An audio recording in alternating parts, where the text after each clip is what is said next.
Nakalimutan ko palang sabihin sa video kanina, shoutout tayo kay Bossing Rodney Tangara ng Hawaii at Bohol. Thank you. Hindi ko nabanggit kanina doon sa isang test, sa naunang test fire video ko. Thank you, thank you. Good morning guys. So, good morning, good afternoon, and good evening kung anong oras man ninyo ito pinapanood. So, meron tayong unit for shipping. Si Bossing nasa Hawaii siya ngayon. So, pero i-ship tong unit niya sa... Saan ba yun? San Isidro, Duero, Bohol. Ayan. So, si Bossing sa ano siya nagpadala sa remittance. So, pipila pa ako para para kunin yung ano kasi nasa ibang bansa siya eh. So, wala siya atang GCash. Okay? So, ang kinuhang unit sa atin ni Bossing is itong ENC na Glock 34. So, Bossing, ito nga pala yung consumables mo. Yan. 12 kg na Pop Dino gas. Selyado yan, Bossing. At saka itong 0.23 grams na 4,000 shots na BBs. So, eto, Bossing. So, hindi ko na to masyadong i-demo, Bossing. Ano lang to, test fire video para makita mo lang na working. Kasi si Bossing may mga, ano daw siya sa Hawaii eh. May mga airsoft siya sa Hawaii. So, eto yung unit. So, pagbukas mo, meron siyang manual. Ayan. Tapos, eto yung unit mo, Bossing. So, tanggalin lang natin to. Alam niyo naman ang ENC, hindi naman sila license. Kaya sila nagtatakip ng mga markings. Yan. Yung table ko, puro electric tape na. Napuno na ng ano. Pag ENC kasi in-order.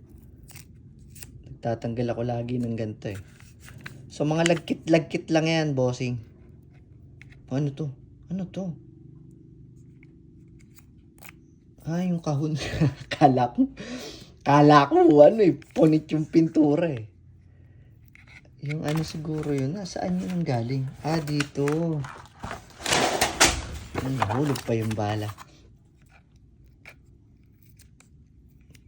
Ay, naku, Diyos ko, nag-iwan na ng malagkit. Ay, ikaw nang ano yan, maglinis niyan.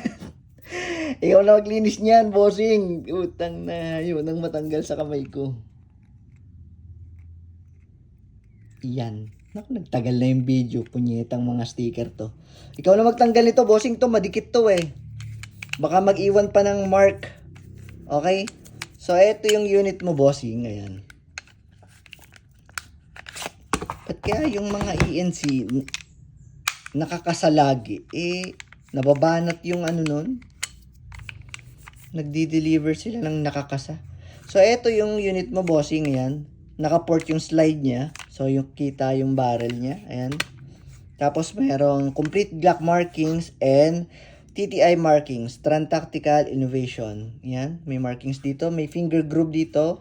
Hulmahan ng daliri. Tapos, may...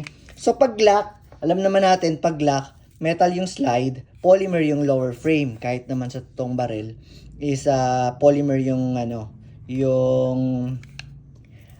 lower frame ng Glock. So, meron siyang accessory attachment. Ito, Bossing, safety to. Pag binaba mo, hindi mo siya makakalabit. Pero I suggest na wag mo na tong gamitin kasi minsan nakakalimutan natin.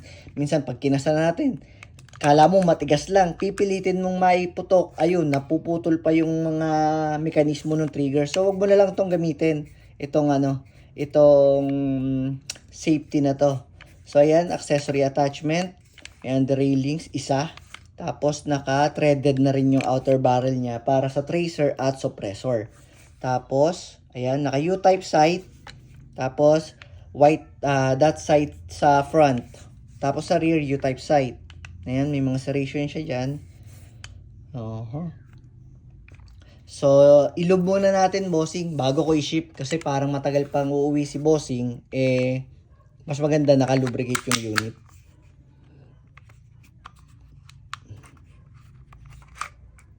Paano nga ba mag-ano? Nakalimutan ko na magkalas ng Glock. Hanip yan. Medyo ano naman pala siya. Medyo lubricated naman pala siya. So, si bossing alam niya na to. Alam niya maglinis ng mga ganito. Meron tong airsoft eh. Pag uwi niya yata, gusto niya may libangan. Kasi nga, ang hirap mag-uwi ng airsoft galing sa ibang bansa. Yung asawa ko nga nagpupunta sa Japan. Sabi ko gusto ko ng Tokyo Marui eh. Mahirap iuwi. Diyan ka na lang bumili ng Tokyo Marui. Ang mahal-mahal ng Tokyo Marui dito. Okay. So, test natin yung unit mo, bossing. Ano ba yung nalaglag? Okay. Yung takip ng silicone. So, eto yung unit mo. Lagyan ko na rin ng gas. Hindi ko na po papakita dito sa video kasi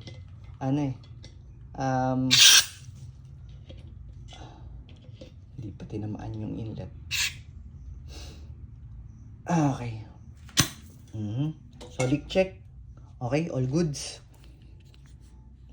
Hindi na sentro yung hindi na isentro yung So, bossing, ito sabihin ko lang, yung mga ganito kasing ENC, tsaka kahit ano naman siguro ng airsoft, naranasan mo na. Huwag mo na lang itong bibitawan. Ito, medyo maano to malutong. Pagka nabitawan mo, nababasag to.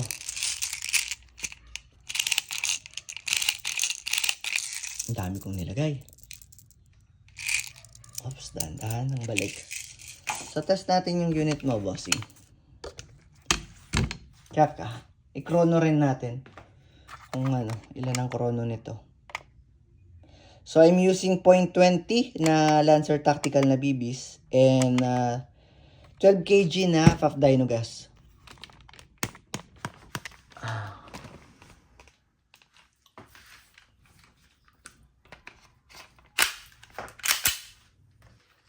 Test fire.